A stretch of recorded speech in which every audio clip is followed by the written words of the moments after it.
সৌৰভ গাৰ্গ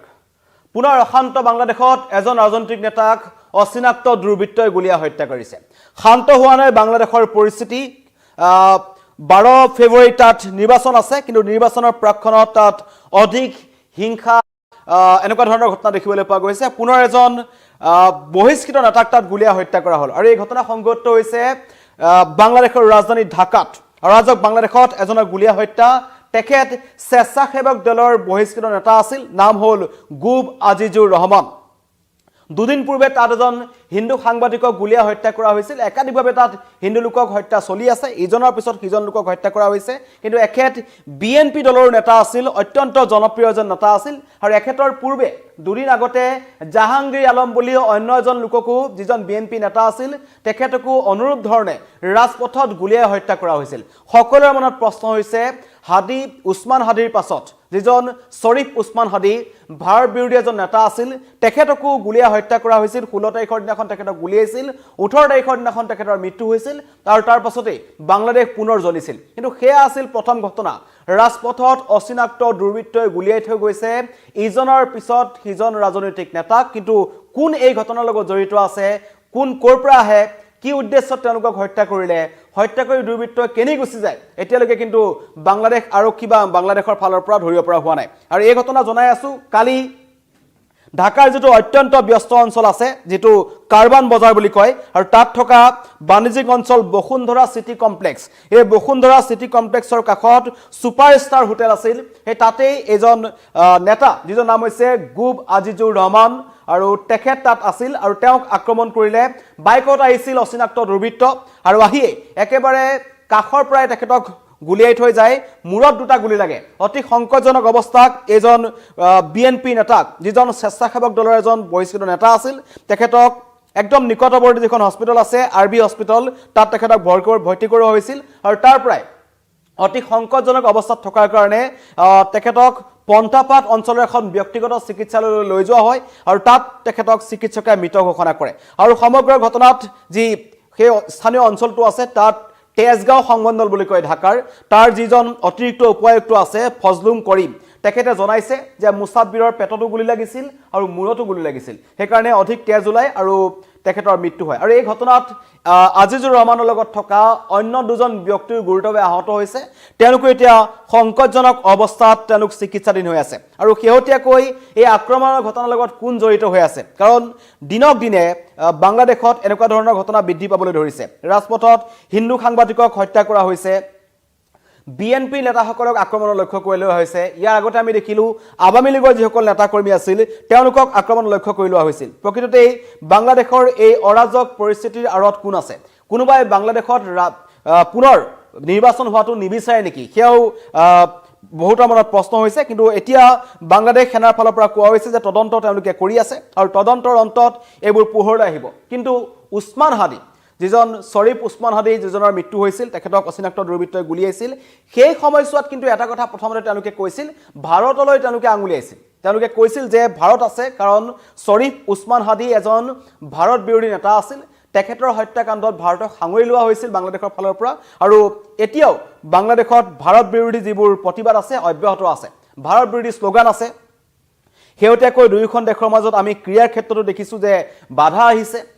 মুস্তাফিজুৰ ৰহমানক IPLৰ পৰা খেদি পঠোৱা হৈছে, তেখেতক এবাৰ বহিষ্কাৰ কৰা হৈছে,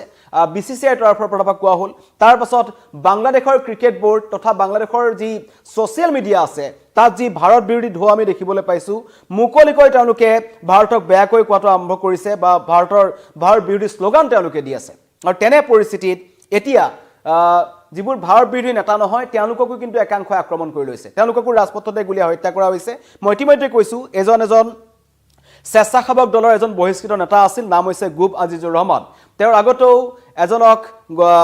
গুলীয়াই হত্যা কৰা হৈছিল, যিজন আছিল বিএনপি নেতা। তেখেতকো কিন্তু ঠিক একেদৰে দুদিন পূৰ্বে ৰাজপথতে গুলীয়াই হত্যা কৰি থৈ গুচি গৈছিল আৰু তাৰ পাছতো তীব্ৰ প্ৰতিক্ৰিয়াৰ সৃষ্টি হৈছিল। আৰু বাংলাদেশত যিসকল হিন্দু লোক আছে, তেওঁলোকৰ ওপৰতো আক্ৰমণৰ ঘটনাটো নতুনকৈ কোৱাৰ কোনো প্ৰয়োজন নাই। ৰাজপথত হিন্দু মহিলা এগৰাকীক কিছুদিন পূৰ্বে আমি দেখিছিলোঁ, তেওঁক গাত পানী ঢালি দিয়া হৈছে আৰু একাংশই কাষত ৰৈ এডাল খুটাত বান্ধি এগৰাকী হিন্দু মহিলাক অকথ্য নিৰ্যাতন চলোৱা হ'ল। আৰু একাংশ মৌলবাদী সমৰ্থকে তাত হাঁহি খিকিন্দালি কৰাৰ দেখা গ'ল তেওঁলোকে আখৰিক তৃপ্তি লাভ কৰিলে আৰু তাৰ পাছত এজন হিন্দু সাংবাদিকক গুলীয়া হত্যা কৰা হ'ল ৰাজপথতে তেখেতক গুলীয়া হত্যা কৰা হ'ল আৰু এই আৰম্ভণি হৈছিল দীপু চন্দ্ৰ দাস যিজন তেখেতক হত্যা কৰা হৈছিল আৰম্ভণিতে তেখেত তাৰ এটা কাপোৰৰ কাৰখানাত তেওঁ কাম কৰিছিল আৰু তেখেতক মুছলমান বিৰোধী মন্তব্য কৰিছে হজৰত মহম্মদক তেওঁ অসন্মান কৰিছে বুলি অভিযোগ তুলি তেখেতক ৰাজপথত লাঠিৰে মৰিয়াই আৰক্ষীৰ হাতৰ পৰা তেখেতক আনি তেখেতক বিবস্ত কৰি এজোপা গছত বান্ধি উলমাই তেখেতক জ্বলাই দিয়া হৈছিল তাৰ পাছতে সমগ্ৰ বিশ্বজুৰি তীব্ৰ প্ৰতিক্ৰিয়াৰ সৃষ্টি হৈছিল ভাৰততো তাৰ প্ৰতিক্ৰিয়া দেখিবলৈ পোৱা গৈছিল সকলোৱে প্ৰতিবাদ কৰিছিল যে সংখ্যালঘু হিন্দুসকলৰ ওপৰত আক্ৰমণ বন্ধ হ'ব লাগে কিন্তু তাৰ পিছত আমি দেখিলোঁ যে সেই আক্ৰমণ অধিক বৃদ্ধি পাবলৈ ধৰিলে এজনকৈ এতিয়ালৈকে বাংলাদেশত 6জন হিন্দু লোকক হত্যা কৰা হ'ল আৰু তাৰ ভিতৰত এজন আছে সাংবাদিক যিজন নিজৰ কৰ্মস্থানৰ পৰা উভতি গৈছিল এজন চিকিৎসককো দাৰে ঘপিয়াই হত্যা কৰিবলৈ চেষ্টা কৰা হৈছিল সৌভাগ্যক্ৰমে তেখেতৰ প্ৰাণ ৰক্ষা পৰে ইয়া হৈছে বাংলাদেশৰ পৰিস্থিতি আৰু এতিয়া জনাইছো যে ঢাকাত স্বেচ্ছাসেৱক দলৰ এজন নেতাক হত্যা কৰা হৈছে তেওঁ কিন্তু হিন্দু নহয় তেওঁ মুছলমান এতিয়া বাংলাদেশত হিন্দু মুছলমানৰ যুদ্ধৰ পৰা গৈ তাত এতিয়া ৰাজনৈতিক হিংসা আৰম্ভ হৈ গৈছে কাৰণ 12 ফেব্ৰুৱাৰীত বাংলাদেশত আহি আছে নিৰ্বাচন আৰু নিৰ্বাচনৰ আগে বাংলাদেশ জ্বলিছে খুব বেয়াকৈ জ্বলিছে আৰু তাত ইজনৰ পিছত সিজন বিএনপি নেতাক আক্ৰমণৰ লক্ষ্য কৰি লোৱা হৈছে এজনক যি হত্যা কৰা হ'ল আৰু তেখেতক হত্যা কৰাৰ পিছত সেই যি ঢাকাৰ কৰবান বজাৰ অঞ্চলটো আছে অত্যন্ত এটা ব্যস্ত এলেকা বুলি কোৱা হয় খুব এটা জনসমাগম থাকে আৰু জনসমাগম থকাৰ মাজতেই অচিনাক্ত দুৰ্বৃত্তই গুলিয়াই তেখেতক গুচি গৈছে আৰু এতিয়া নিশা এই ঘটনাৰ পাছত এডল লোক ওলাই আহিছিল যিসকলে আহি তাত এক উত্তপ্ত পৰিস্থিতিৰ সৃষ্টি কৰে ব্যৱসায়িক প্ৰতিষ্ঠানসমূহ ভাঙিবলৈ চেষ্টা কৰিছে আৰু টাৰ্গেট কৰিছে যিসকল হিন্দু লোকৰ যিবোৰ ব্যৱসায়িক প্ৰতিষ্ঠান আছে যিসকল সংখ্যালঘু হিন্দু লোক আছে বৌদ্ধ ধৰ্মৰ লোকসকল আছে তেওঁলোকৰ দোকান পোহাৰসমূহ তেওঁলোকে আক্ৰমণ কৰিছে আৰু পিছত এই যি অন্যতম ব্যস্ত অঞ্চল ঢাকাৰ কৰবান বজাৰ তাত থকা বসুন্ধৰা সিটি কমপ্লেক্সৰ কাষত যেটো ঘটনা সংঘটিত হ'ল সুপাৰষ্টাৰ হোটেলৰ কাষত এই গুলিয়াগুলিৰ ঘটনা আৰু বাইকত অহা অচিনাক্ত দুৰ্বৃত্তই এজন জনপ্ৰিয় নেতা আছিল বুলি কোৱা হৈছে বাংলাদেশৰ আৰু তাৰ স্থানীয় ৰাইজৰ মাজত তেখেতৰ যথেষ্ট সমাদৰ আছিল আৰু নেতা আজিজুৰ ৰহমান যিজনক মুছাব্বিৰ বুলি জনা যায় তেখেতৰ থিতাতে মৃত্যু তেখেতৰ তাতে হৈছিল কিন্তু অতি সংকটজনক অৱস্থাত তেখেতক প্ৰথমতে ঢাকাৰ যিখন BRB হাস্পতাল আছে তাত তেখেতক লৈ যোৱা হৈছিল কিন্তু তেখেতৰ আঘাত যথেষ্ট গুৰুতৰ আছিল সেইকাৰণে চিকিৎসকে তেখেতক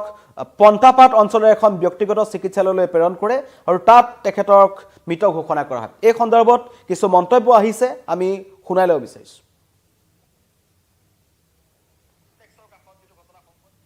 জামাত শিবির সরাসরি পরিকল্পিতভাবে তাকে গুলি করে হত্যা করছে যথেষ্ট প্রুফ আছে আমাদের কাছে জামাত শিবির যে গুলি করছে গতকাল রাত 10টার দিকে মুসাব্বির বাসায় ফেরার পর মুসাব্বিরের এক কর্মী জামাত শিবিরকে বাধা দিছে যে আপনারা ভোটার আইডি চান কেন এবং মোবাইল নম্বর চান কেন আপনারা চাইবেন ভোট এটা বলার কারণে জামাত শিবিরের একটা টিমের সাথে বার্গেনিং হয়েছে বার্গেনিং এর পরবর্তীতে জামাত শিবিরের এই থানার আমির উনি আসছে ওনার নাম ইঞ্জিনিয়ার নোমান সম্ভবত ওই ভদ্রলোক আসছে কিন্তু জামাত শিবিরের যে শাখাটা উত্তপ্ত গরম পার্টি ওরা 3 থেকে 400 লোক জনাইছে আপনার পুরো কাজীপাড়া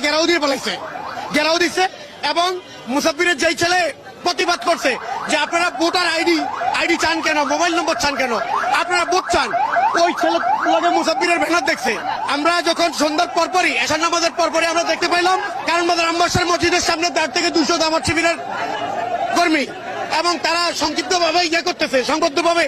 পরিকল্পনা করতেছে তার 10 মিনিট পরে মুসাফির গুলিবিদ্ধ ফোন পাইছি আমরা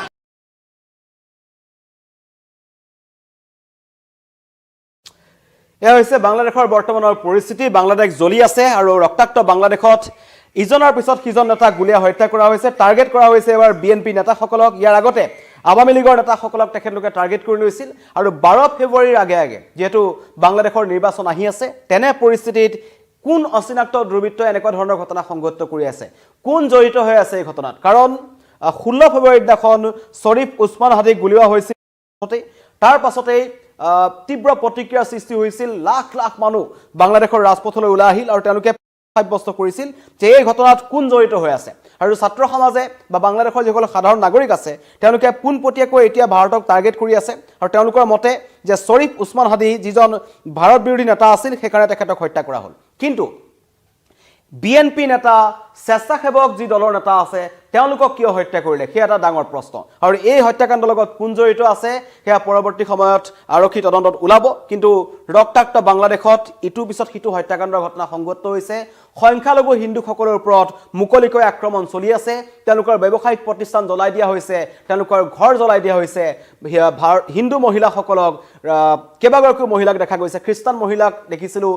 খ্ৰীষ্টমাছৰ আগতে তেখেতে বুৰখা নিপিন্ধাৰ কাৰণে ৰাজপথত তেখেতক টনা আজৰা কৰা হৈছিল শেহতীয়াকৈ বাংলাদেশৰ পৰা এটা ছ'চিয়েল মিডিয়াত আমি এটা ভিডিঅ' দেখিছোঁ য'ত এগৰাকী হিন্দু মহিলাক গাত পানী ঢালি একাংশ মৌলবাদী সমৰ্থকে উৎফুল্লিত হাঁহি ফূৰ্তি কৰা দেখা গৈছিল আৰু আজি দেখিলোঁ যে বাংলাদেশত পুনৰ এজন ৰাজনৈতিক নেতাক গুলীয়াই হত্যা কৰা হ'ল যিজন আছিল স্বেচ্ছাসেৱক দলৰ বহিষ্কৃত নেতা গোপ আজিজুৰ ৰহমান ধন্যবাদ